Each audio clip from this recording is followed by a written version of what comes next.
Hello friends, welcome all in the first part of chapter number 10 Vector Algebra and CRT Standard 12 Science.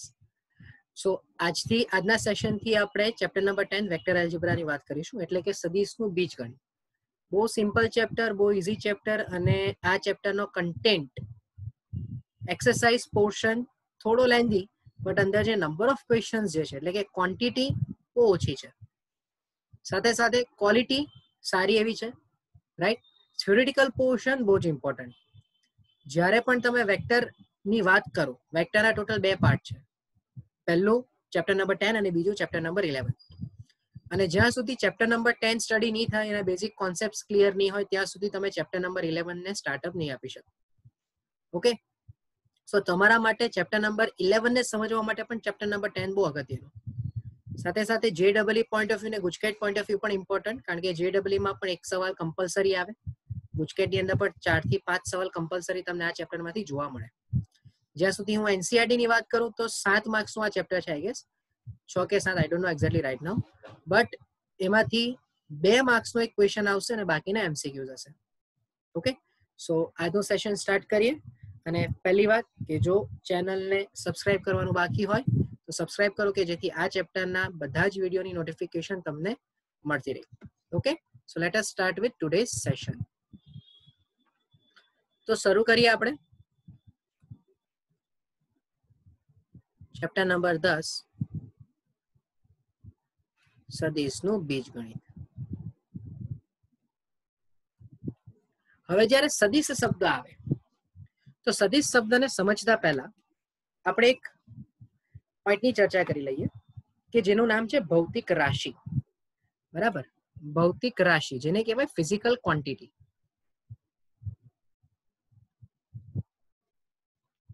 તમે બધા જ ફિઝિક્સના ઇન્ટ્રોડક્શનમાં આનું study કરીને આવ્યા છો, જેને કહેવાય ફિઝિકલ ક્વોન્ટિટીઝ. તો આપણી પાસે મેઇનલી બે પ્રકારની ફિઝિકલ ક્વોન્ટિટીઝ હોય,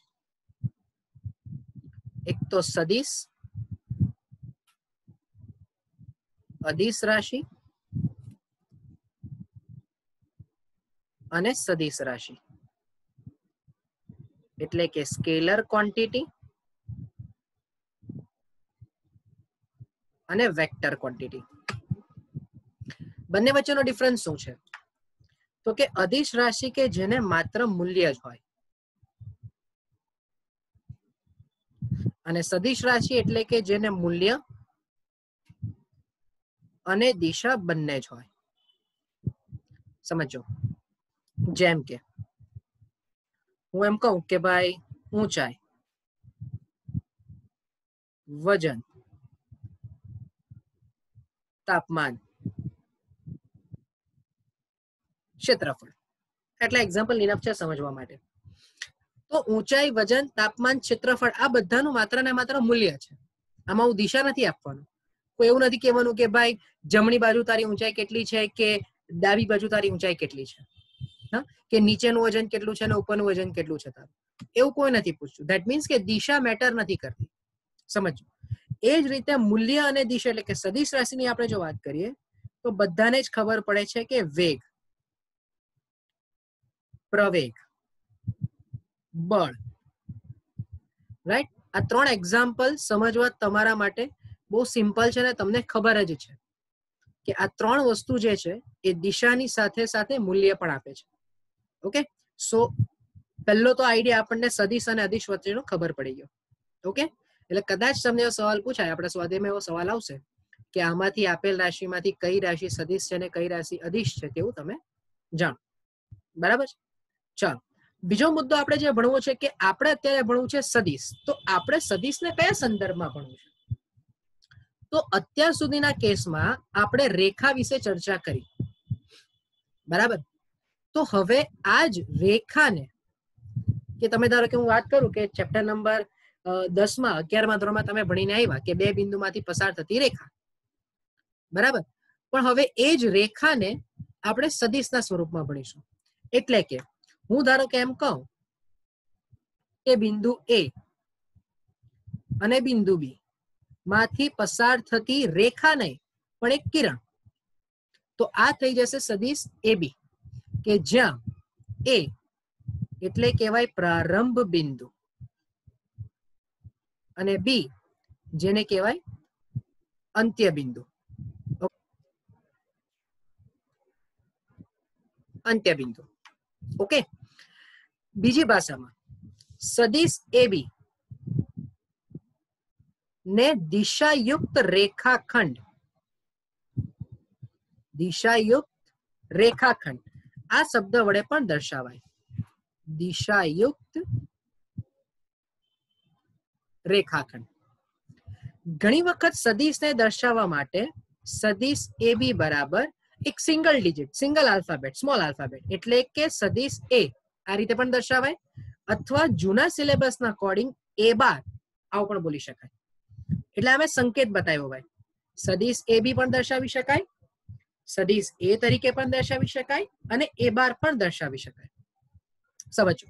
હવે કોઈ એમ કહે કે સદિશ AB જે છે તો એનો મીનિંગ કે પ્રારંભિક બિંદુ A છે અને અંત્ય બિંદુ B છે, એટલે કે આ શરૂઆતનું બિંદુ થઈ ગયું ને આ અંત્ય બિંદુ થઈ ગયું. બીજી ભાષામાં ફિઝિક્સમાં તમે એવું પણ ભણ્યા હશો કે આને હેડ કહેવાય અને આને ટેલ કહેવાય. તો ધારો કે કોઈ એવું પૂછે કે સદિશ BA નો મીનિંગ શું થાય, તો તમારા માટે એવું ક્લિયર હોવું જોઈએ કે જો હું સદિશ BA ની વાત કરતો હોઉં તો એ બેઝિકલી આ રીતે હશે કે B અને A આવું બી કહી શકાય તમારાથી. ઓકે, અને જો મારે BA ને દિશા તરીકે જ લખવું હોય, સોરી કે હવે અહીંયા B થઈ ગયું અને A થઈ ગયું. ઓકે, સો જે રીતે શરૂઆતનો આલ્ફાબેટ અને પછીનો આલ્ફાબેટ હશે તે રીતે તમે અનુક્રમે પ્રારંભિક અને અંત્ય બિંદુ તરીકે ઓળખી શકશો. રાઈટ. હવે જે એક નાનો ટોપિક છે, જો આમાં છે ને થોડું ઘણું વેરિએશન એવી રીતે આવશે કે જેમાં અમુક મુદ્દાઓની ખાલી આપણે શરૂઆતમાં વ્યાખ્યા સમજવાની છે, પછી પાછળથી હું બધું ડિટેલમાં પણ સમજાવીશ, પણ શરૂઆતમાં આપણે એ બધી વસ્તુની થોડી થોડી પેલું કહે ને કે ઇન્ટ્રોડક્ટરી પાર્ટ અત્યારે આપણે સ્ટડી કરવાનું છે. હું અત્યારે જે પણ મુદ્દા આપણે ડિસ્કસ કરીશું એમાંથી એવા ઘણા બધા મુદ્દા હશે કે જેને ડિટેલમાં પાછું આપણે સ્ટડી કરીશું. સો don't get confused, don't get panic કે આમાં આટલું જ કેમ કીધું. ઓકે, ચાલો હું અત્યારે તમારી ટેક્સ્ટ બુકના અનુસાર ટોપિક કવર કરું છું, એટલે તમને એવું નહીં થાય કે આ મુદ્દો ચોપડીમાં હતો પણ આપણે નહીં કહ્યું. ઓકે, ચાલો સમજો. હવે કે ભાઈ સદિશ AB નું માન એટલે કહેવાય સદિશ AB ની લંબાઈ, જેને દર્શાવવામાં આવે માનાંક સદિશ AB, એટલે કે માનાંકમાં સદિશ A અથવા તો માનાંકમાં A બાર. આ એક નાનો ટોપિક છે કે સદિશ AB નું માન એટલે શું થઈ જાય, તો કે સદિશ AB ની લંબાઈ. એટલે કે આનો ઉપયોગ શું થાય, તો કે આપણે એક દ્વિપરિમાણ વિચારીએ. સમજો. તો ધારો કે હું એમ કહું કે આ ઓરિજિન 0 0 છે અને આ જે છે તે x1 y1 કોઈક બિંદુ છે A અને O. તો જો મને આનો દિશા દર્શાવતો રેખાખંડ એટલે કે દિશાયુક્ત રેખાખંડ OA જોતું હોય તો અહીંયા ક્લિયર થઈ જાય કે OA નું માન બરાબર આટલી લંબાઈ. હવે આને બીજી ભાષામાં એવું પણ બોલી શકાય ને કે 0 0 અને x1 y1 વચ્ચેનું અંતર, તો એનું માન એટલે થઈ જશે x1 સ્ક્વેર વત્તા y1 સ્ક્વેર. તો એ જ વસ્તુ જો ત્રિપરિમાણમાં હોય, ધારો કે કોઈ સદિશ ત્રિપરિમાણમાં હોય તો હું એમ કહું કે OA સદિશ ત્રિપરિમાણમાં હોય એટલે કે x1 y1 z1, તો તમને હવે આ OA નું માન કેટલું ખબર પડશે ભાઈ, તો એ થઈ જશે x1 સ્ક્વેર y1 સ્ક્વેર અને z1 સ્ક્વેર. ઓકે, જો આ અંતરસૂત્ર જે આપણે ભણ્યા ને એ જ છે ભાઈ. જો ઓબ્ઝર્વ કરો તો રેખા ચેપ્ટરમાં જે આપણે અંતરસૂત્ર ભણ્યા જ છે, x1 y1 અને 0 0 નું વચ્ચેનું અંતર એટલે વર્ગમૂળમાં x1 - 0 વર્ગ વત્તા y1 - 0 નું. ઓકે, તો થયું તો એ જ છે, તો અંતરસૂત્ર જ. બટ હવે અહીંયા સદિશની ભાષામાં એને શું નામ આપવામાં આવે છે, સદિશનું માન નામ આપવામાં આવે. ઓકે, ચાલો અત્યાર સુધી આપણે કેટલી ચર્ચા કરી કે સૌપ્રથમ તો આપણે એ ભણ્યા કે ભાઈ સદિશનું બીજગણિતમાં પહેલા તો ભૌતિક રાશિ, બે પ્રકારની ભૌતિક રાશિઓ હોય. એમાં આપણને જે સદિશ ભણવો છે તે શું છે, તો કે એક દિશાયુક્ત રેખાખંડ છે. એક એવો રેખાખંડ કે જેને આપણે કોઈ ચોક્કસ દિશાના સંદર્ભમાં વાત કરવામાં આવે છે. ઓકે, એના બે બિંદુઓ હોય, એક પ્રારંભ બિંદુ અને એક અંતિમ બિંદુ. સદિશને દર્શાવવા માટે એક સ્મોલ આલ્ફાબેટ એ નો યુઝ થાય કે જેને સદિશ એ અથવા તો એ બાર વડે દર્શાવાય. ત્યારબાદ આપણે જોયું સદિશનું માન, જેને આપણે સદિશની લંબાઈ તરીકે પણ ઓળખી શકીએ છીએ. ઓકે, ત્યાર પછીનો જે મુદ્દો છે એ છે સ્થાન સદિશ. સ્થાન સદિશ, સ્થાન સદિશને કહેવાય પોઝિશન વેક્ટર. એટલે જે મેં ઉપર એક્ઝામ્પલ લીધું એને જ આપણે પાછું સમજો. સ્થાન સદિશ એટલે સ્થાન દર્શાવતો સદિશ. ગુજરાતી ભાષામાં આવું આપણે સમજી શકીએ. એટલે કે દ્વિપરિમાણની જ હું વાત કરું શરૂઆતમાં, કાં તો હવે આપણે ત્રિપરિમાણની વાત કરીએ. જોજો, ત્રિપરિમાણની અંદર હંમેશા આપણે આને એક્સ અક્ષ, વાય અક્ષ અને બાર તરફનું ઝેડ અક્ષ કહીશું. ઓકે, તો ધારો કે અહીંયા કોઈક બિંદુ છે જે છે x1, y1 અને z1. સો આમાં સમજી શકાય કે x1 એટલે x અક્ષની દિશાનો ઘટક છે, y1 એટલે y અક્ષની દિશાનો ઘટક છે અને z1 એટલે z અક્ષની દિશાનો ઘટક છે.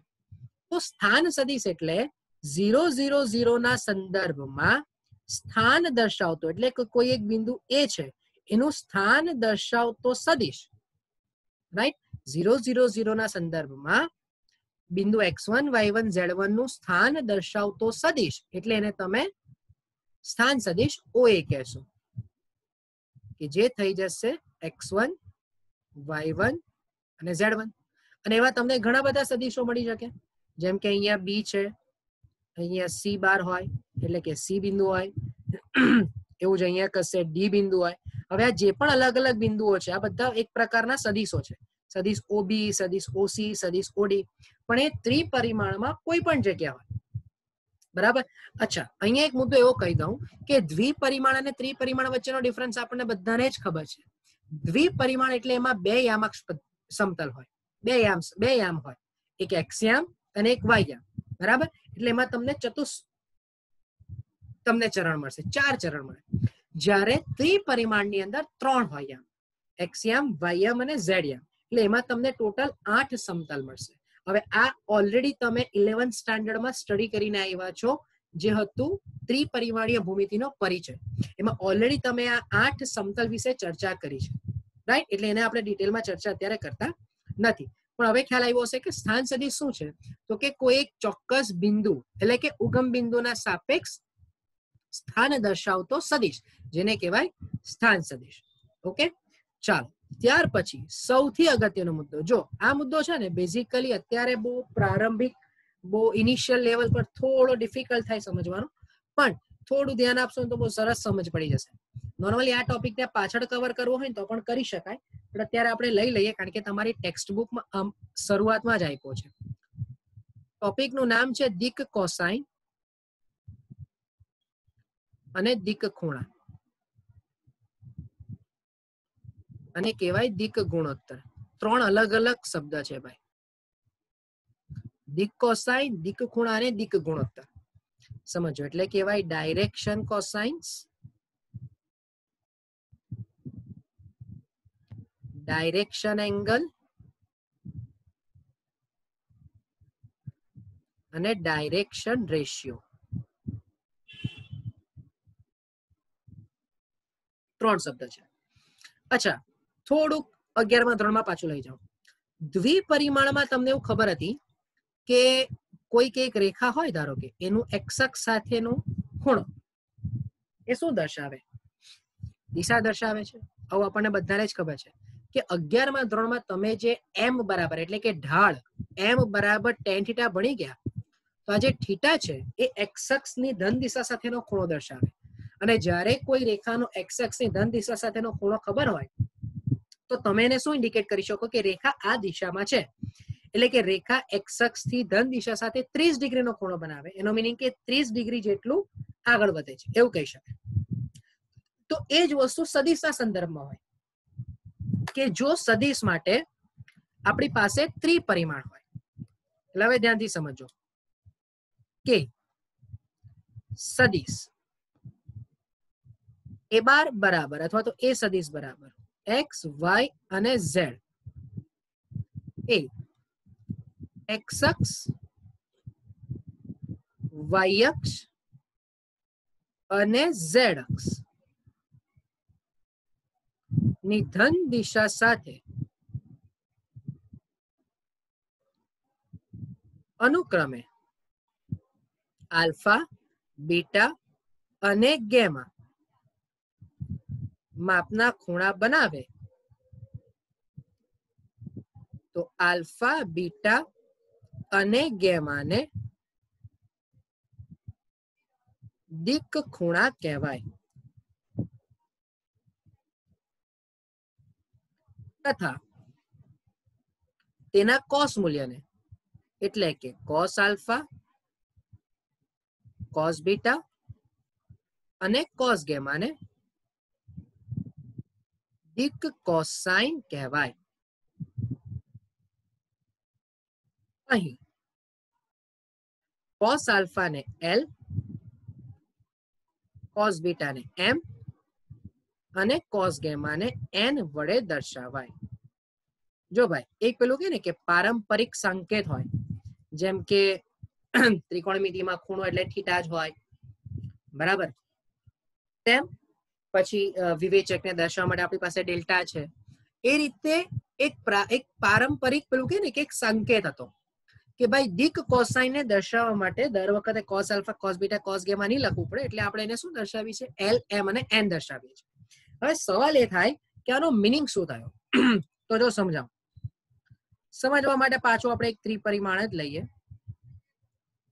એક એંગલ બતાવું કારણ કે ત્રિપરિમાણમાં છે ને ઇમેજિનેશન થોડી ડિફિકલ્ટ બની જાય. સમજો થોડું હું સમજાવું ધારો કે એમ કહું કે આ ધારો કે એક્સ અક્ષ છે આ વાય અક્ષ છે અને આ ઝેડ અક્ષ છે. અહીંયા ધ્યાન આપજો એક્સ અક્ષ વાય અક્ષ અને ઝેડ અક્ષ જે બહાર તરફ આવે છે. એ જ રીતે તમે આકૃતિમાં બી સમજી શકો. આ એક્સ અક્ષ એટલે હું લખી દઉં અહીંયા એક્સ અક્ષ વાય અક્ષ અને ઝેડ અક્ષ. ઓકે અને ધારો કે આ કોઈ એક સદિશ છે જે આ રીતે છે તો હવે તમે ઓબ્ઝર્વ કરો કે આ સદિશનો એક્સ અક્ષ સાથે કોઈ ખૂણો બન્યો હશે આ સદિશનો વાય અક્ષ સાથે પણ કોઈ ખૂણો બને છે અને એનો ઝેડ અક્ષ સાથે પણ કોઈ ખૂણો બને છે રાઈટ. એટલે કે જો તમે આ રીતે કંઈક એક સદિશ આમ બનાવ્યો હોય એક્સ વાય અને ઝેડ તો અહીંયાથી કોઈ ખૂણો આલ્ફા બન્યો હોય અહીંયા ધારો કોઈ ખૂણો બીટા બન્યો હોય અને ત્રિપરિમાણમાં અહીંયાથી કઈક ખૂણો ગેમા બન્યો હોય. બહુ ધ્યાનથી સમજો હા આ દિશા છે આ ધારો કે ઝેડ અક્ષ હોય તો ઝેડ અક્ષ ને સદિશ 0 0 એટલે આ 3 3 નું ઉગમ બિંદુ છે તો આ રીતે જે ખૂણો બન્યો હશે અહીંયા આમ આ ઝેડ અક્ષ સાથેનો ખૂણો છે. ઓકે તમે આ વસ્તુ સમજી શકતા હોય આ જે મારું ઝેડ અક્ષ છે અને આ જે સદિશ છે તે વચ્ચેનો. ઓકે અચ્છા આપણે અત્યારે માત્ર કોસેક્સ ની વાત કરીએ. બહુ ધ્યાનથી સમજો આ કોસ આલ્ફા ની વાત કરીએ. હા અત્યારે આ બિંદુ મને એવું ખબર છે કે આ 0 0 ને 0 છે. ચાલો તો અહીંયાથી આ કમ્પલસરી એક 90 ડિગ્રી હોય. ઓકે તો હું એમ નામ આપી દઉં કે આ O આ સદિશ A અને P. તો તમે જરા વિચારો કે કોસ આલ્ફા નો મીનિંગ શું થશે તો કે પાસેની બાજુ એટલે OP છેદમાં કર્ણ એટલે OA થઈ ગયું. હવે બહુ ધ્યાનથી આ OA એટલે સદિશની લંબાઈ હશે. બોલો સદિશની લંબાઈ એટલે માનાંકમાં સદિશ OA બોલાય કે નહીં બોલાય. અને આ OP એટલે જો આ બિંદુનો આ એ બિંદુનો x ઘટક હોય x તો આ P બિંદુ શું હશે કમ્પલસરી x 0 0 જ હશે. આપણને દ્વિપરિમાણ માટેનો કોન્સેપ્ટ બહુ ઇઝીલી ખબર છે કે ધારો કે કોઈક જગ્યાએ અહીંયા બિંદુ 1 2 હશે તો આ 1 2 નો મીનિંગ શું થયો કે અહીંયાથી આ 1 0 બિંદુ પર હશે જો અહીંયાથી તમે લંબ બનાવો તો રાઈટ. આ કોન્સેપ્ટ આપણને ખબર જ છે.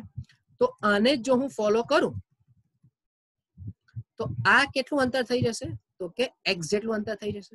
તો હવે તમે વિચારો કે cos આલ્ફા બરાબર શું મળ્યું તમને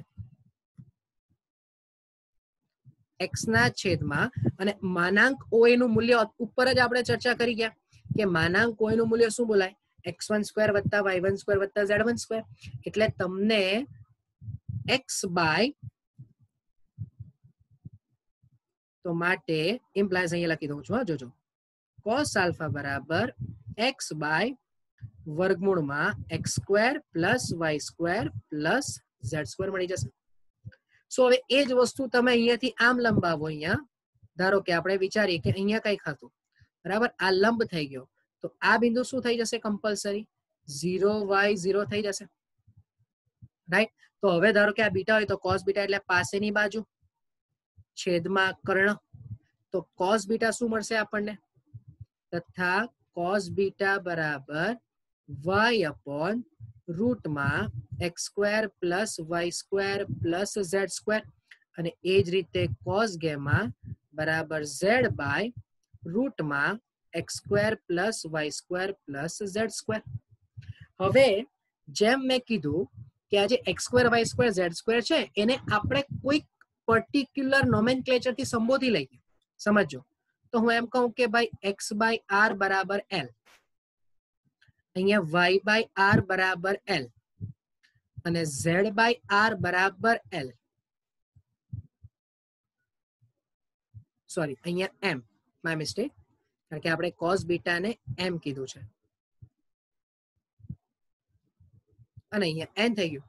તો બોલો શું હું એમ કહી શકું ભાઈ કે અહીં l square plus m square plus n square બરાબર x square by r square y square by r square અને z square by r square. બહુ ધ્યાનથી સમજજો. તો x square plus y square plus z square upon r square ને ભાઈ r square એટલે પણ શું થઈ ગયું પાછું x square plus y square plus z square જ થઈ ગયું. તો તમને અહીંયા એક બહુ જ અગત્યનો રિઝલ્ટ મળ્યું કે l square plus m square plus n square બરાબર cos square alpha cos square beta cos square gamma બરાબર 1. This is one of the most important results of vectors. Okay, આ ધ્યાનમાં રાખવાનું ભાઈ. હજુ એક સવાલ, સર તે દિક કોસાઇન કીધી, દિક ખૂણા કીધા, પણ દિક ગુણોત્તરની વાત નથી થઈ. તો દિક ગુણોત્તર એટલે શું થયું ભાઈ? તો કે દિક ગુણોત્તર એટલે એક પર્ટિક્યુલર નંબર. સમજો એક પર્ટિક્યુલર નંબર. હવે હું એમ કહું કે આના પરથી બોલો આવું લખી શકાય કે જે છે x બાય r બરાબર l, y બાય r બરાબર m અને z બાય r બરાબર n. ઓકે, તો દિક ગુણોત્તર એટલે શું થયું? તો કે દિક ગુણોત્તર એટલે એવો એક નંબર કે જેનાથી x બાય l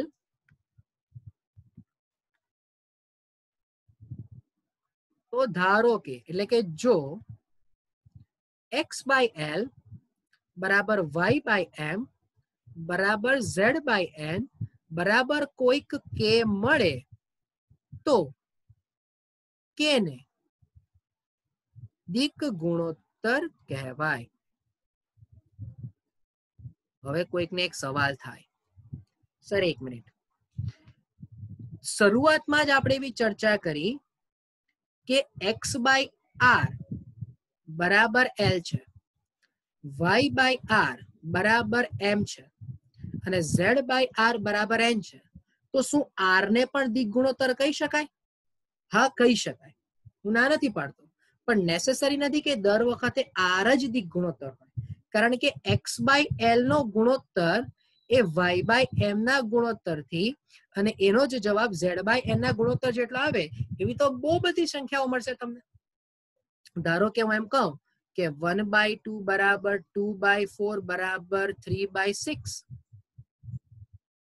તો અત્યારે તમારો r નો જવાબ શું થઈ ગયો? 1/2 થઈ ગયો. ખાલી એક સિમ્પલ એક્ઝામ્પલ. હા, એવું જ ધારો કે કહું કે ભાઈ 9/3 और 12/4 અને 15/5. તો અત્યારે r બરાબર 3 થઈ ગયો. તો શું r બરાબર 3 એટલે કે આ જે દિક ગુણોત્તર આવ્યો 3 એને માટે કઈ એક જ શક્યતા થોડી પોસિબલ છે? આવી તો બહુ બધી શરતો મળી જાય તમને. તો એ દરેક કેસમાં તમે શું કહેશો? એને દિક ગુણોત્તર કહેશો. ઓકે, સો આ એક ધ્યાન રાખવાનું. જો મેઇનલી છે ને દિક ગુણોત્તરનો મુદ્દો એટલો બધો કઈ બહુ મેટર કરતો નથી. એનું કારણ કે મેઇનલી આખો જે ટોપિક છે એનો ડિપેન્ડન્સી કોની પર છે, તો કે દિક ખૂણા અને દિક કોસાઇન પર છે. એ મુદ્દો ક્લિયર થઈ જાય પછી આપણને વાંધો નહીં આવે. ઓકે, ચાલો આટલું સ્ટડી કરીએ એટલે હવે આગળ જઈએ આપણે સદિશના પ્રકાર.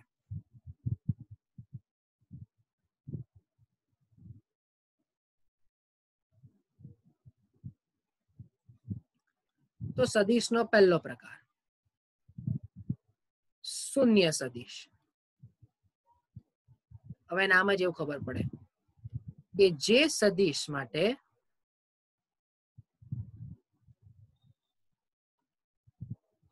પ્રારંભિક બિંદુ અને અંત્ય બિંદુ સમાન હોય તેવા સદિશને શૂન્ય સદિશ કહેવાય. હવે બહુ સરળ વાત થઈ ગઈ ભાઈ, હા ને. એટલે ધારો કે હું એમ કહું કે સદિશ એ, તો આ તો શૂન્ય સદિશનું ઉદાહરણ થઈ ગયું, કારણ કે આનું પ્રારંભિક બિંદુ અને અંત્ય બિંદુ બંને સેમ જ છે. બીજું સમ ઉદ્ભવ સદિશ.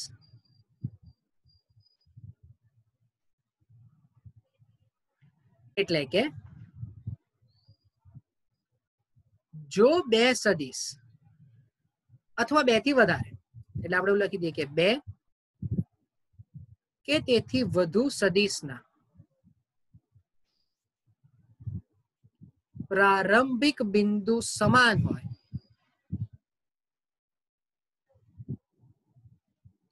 તો તેવા સદિશને સમ ઉદ્ભવ સદિશો કહેવાય. એક્ઝામ્પલ તરીકે ધારો કે સદિશ OA લઈ લો, સદિશ OB લઈ લો, સદિશ OC લઈ લો, ડોટ ડોટ ડોટ. આ બધા સમઉદ્ભવ સદિશો છે. ઓકે, નંબર 3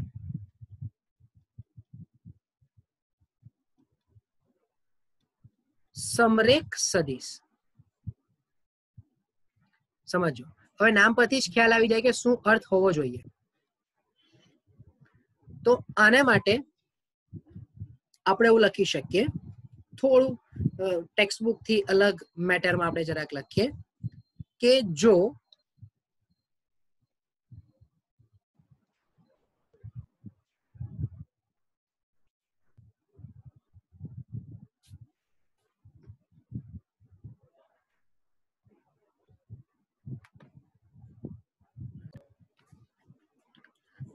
બે સદિશોની દિશા સમાન અથવા વિરુદ્ધ હોય તો તેને સમરેખ સદિશ કહેવાય. મૂલ્ય પર આધાર રાખતું નથી. એટલે ધારો કે કોઈ સદિશનું માન 2 છે અને બીજા સદિશનું માન 5 છે, પણ બંને સદિશો એક જ દિશામાં જાય છે, તો એને સમરેખ કહેશો, અથવા વિરુદ્ધ દિશામાં જતા હોય તો પણ એને સમરેખ કહેશો. એટલે કે આ રીતે આ પહેલો સદિશ છે અને આ બીજો સદિશ છે, એવું આ પહેલો સદિશ છે અને આ બીજો સદિશ છે. તો તમે અત્યારે બંને જગ્યાએ જોઈ શકો છો કે સદિશની દિશા આમાં બંનેની દિશા સમાન છે. નો ડાઉટ મૂલ્ય ક્લિયર દેખાય છે કે અલગ અલગ છે, અને આમાં બંનેની દિશા વિરુદ્ધ છે, મૂલ્ય મેટર કરતું નથી. ઓકે, તો એવા સદિશને સમરેખ સદિશો કહેવાશે. નંબર 4 એકમ સદિશ. તો ભાઈ જે સદિશનું માન 1 એકમ હોય તેવા સદિશને એકમ સદિશ કહેવાય. ધારો કે એક્ઝામ્પલ આપવું હોય તો તમે √3, 1/√3, 1/√3, 1/√3 વિશે વિચાર કરી શકો છો. બરાબર. ત્યારબાદ નંબર 5 ઋણ સદિશ એટલે કે આપેલા સદિશની દિશાથી વિરુદ્ધ દિશામાં દર્શાવેલા સદિશને ઋણ સદિશ કહેવાય. એટલે કે સદિશ AB માટે ઋણ સદિશ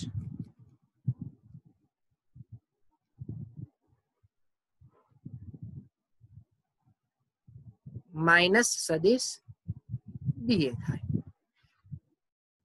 ઓકે, સો હોપ કે આટલું તમને ખ્યાલ આવ્યો હોય. એટલે જો મારે સદિશ AB અને માઇનસ BA વચ્ચેનું રિલેશન લખવું હોય તો હું આ રીતે લખી શકું.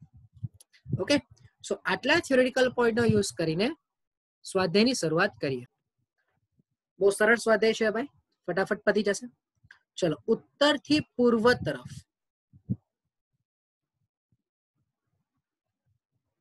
તો જો આપણે ઉત્તર દિશા કહીએ તો આને નોર્થ સાઉથ અને પૂર્વ ઈસ્ટ અને વેસ્ટ.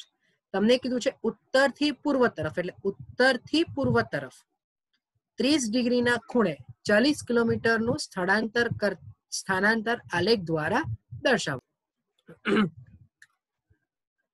સો નોર્થ થી એટલે કે પૂર્વથી ઉત્તરથી પૂર્વ તરફ, એટલે અહીંયાથી તમારે પૂર્વ તરફ જવાનું, એટલે અહીંયાથી 30 ડિગ્રી જેટલું, એટલે આ રીતે બરાબર. એટલે 30 ડિગ્રી અને 40 કિલોમીટર, એટલે ધારો કે અહીંયાથી આપણે આટલું અંતર 40 કિલોમીટર હોય એવું તમે કહી શકો. ઓકે, એટલે થોડુંક આપણે આ જે અંતર છે 40 કિલોમીટર. ઓકે, ચાલો હવે નીચે આપેલ માપને સદિશમાં વર્ગીકૃત કરો. તો આ તો આપણે અહીંયા જ લખી દઈએ. બોલો 10 કિલોગ્રામ એટલે અદિશ, એટલે અદિશ લખીશું. 2 મીટર ઉત્તર પશ્ચિમ એટલે સદિશ. 40 ડિગ્રી કઈ દિશા છે શું છે ખબર નથી એટલે અદિશ થઈ જશે. 40 વોટ એટલે આ પણ અદિશ રાશિ થઈ ગઈ. કુલંબ પણ અદિશ રાશિ થઈ ગઈ. અને 40 મીટર પર સેકન્ડ એટલે સદિશ રાશિ થઈ ગઈ. ઓકે, તમે પણ ટેક્સ્ટ બુકમાં લખી દેશો તો ચાલશે. ચલો, ત્યાર પછી સમયગાળો ટાઈમ પીરિયડ એટલે અદિશ રાશિ, બરાબર છે. ત્યારબાદ તમે અંતર તો એ પણ અદિશ રાશિ થઈ જાય. બળ એટલે સદિશ રાશિ. વેગ એટલે પણ સદિશ રાશિ થઈ જશે. અને વર્ક થયેલ કાર્ય એટલે તમારી શું રાશિ થઈ જશે? અદિશ રાશિ થઈ જશે. ઓકે, ચાલો નેક્સ્ટ. ચાલો, સમઉદ્ભવ સદિશ. સમઉદ્ભવ સદિશ એટલે જેનું ઉદ્ભવ બિંદુ સમાન હોય. તો અત્યારે આપણને ક્લિયર ખબર પડે છે કે તમે ઓબ્ઝર્વ કરો તો આ બંનેનું એલ જે છે તે સેમ છે, એટલે કે એ બાર અને ડી બાર. એટલે સમઉદ્ભવ સદિશ કોણ હશે? એ બાર અને ડી બાર હશે. સમાન સદિશ એટલે કે દિશા પણ સમાન અને મૂલ્ય પણ સમાન. સમાન સદિશની વ્યાખ્યા લખવાની થોડી રહી ગઈ છે, સોરી બાય મિસ્ટેક. બરાબર, સમાન સદિશ એટલે હું ખાલી કહી દઉં તમને, દિશા પણ સમાન અને મૂલ્ય પણ સમાન. આની ચર્ચા આપણે ડિટેલમાં પાછી કરીશું. તો બોલો, દિશા સમાન અત્યારે કોની દેખાય છે? જુઓ, ડી બાર પણ નીચે તરફ છે ને બી બાર પણ નીચે તરફ છે, અને મૂલ્ય પણ સમાન જ હશે. એટલે ડી બાર અને બી બાર એ સમાન સદિશ થઈ ગયા. સમરેખ પરંતુ સમાન નહીં. સમરેખ પરંતુ સમાન નહીં એટલે દિશા ભિન્ન હોય, અરે સોરી વિરુદ્ધ હોય. ઓકે, એટલે એ બાર અને સી બાર તમે જુઓ, એ બાર આ તરફ જાય છે, ઓકે, અને ડી બાર સોરી એટલે સમાન નહીં, સમરેખ. ઓકે, પણ એવા તો કોઈ છે જ નહીં, કારણ કે બધા જ સદિશો સમાન નહીં શબ્દ વાપરેલો છે. સમાન એટલે મૂલ્ય અને દિશા બંને જ સમાન હોય. ઓકે, તો એવા અત્યારે એ બાર અને સી બાર હશે, કારણ કે મૂલ્ય સમાન છે પણ દિશા કેવી છે? બંનેની અલગ અલગ છે. ઓકે, કારણ કે બી બાર અને ડી બાર ની દિશા પણ સમાન છે અને બંને એક જ દિશા તરફ જાય છે અને મૂલ્ય પણ સમાન છે. ઓકે, ચાલો, નીચે આપેલા વિધાનો પૈકી સત્ય કે અસત્ય કયા છે એ તમારે જણાવવાનું છે.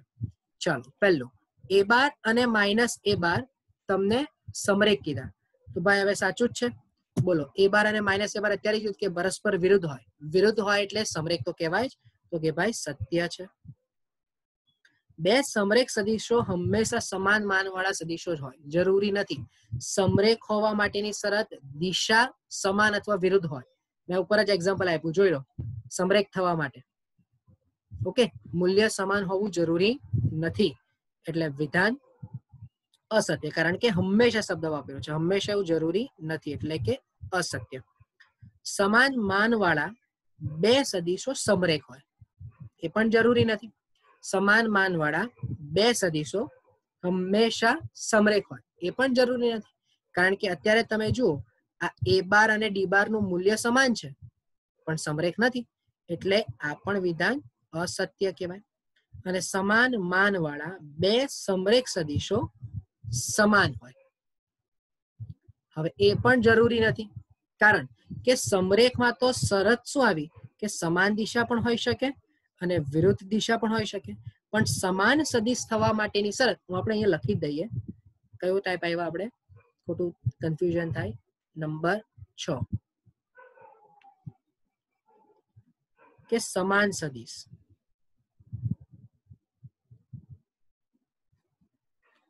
તો જો બે સદિશના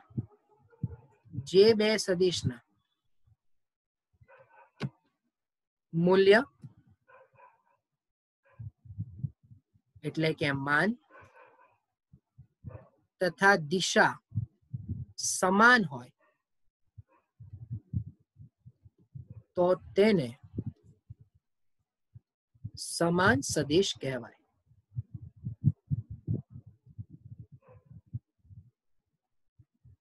ઓકે, સો આ ધ્યાન રાખીશું. તો માટે આનો પણ જવાબ શું થઈ ગયો, અસત્ય થઈ ગયો. ઓકે, સો હોપ કે આ સેશન આપણને બધાને ક્લિયર થયો હોય. ઓકે, ફર્ધર કોન્ટેક્ટ માટે કોઈ ક્વેરી હોય તો એના માટે you can contact me on this number. Okay, so like કરો, શેર કરો કે જેથી બીજા સ્ટુડન્ટ્સ પણ આનો બેનિફિટ લઈ શકે. નેક્સ્ટ સેશનની અંદર આપણે આનાથી આગળ કન્ટિન્યુ કરીશું. Thank you from my side.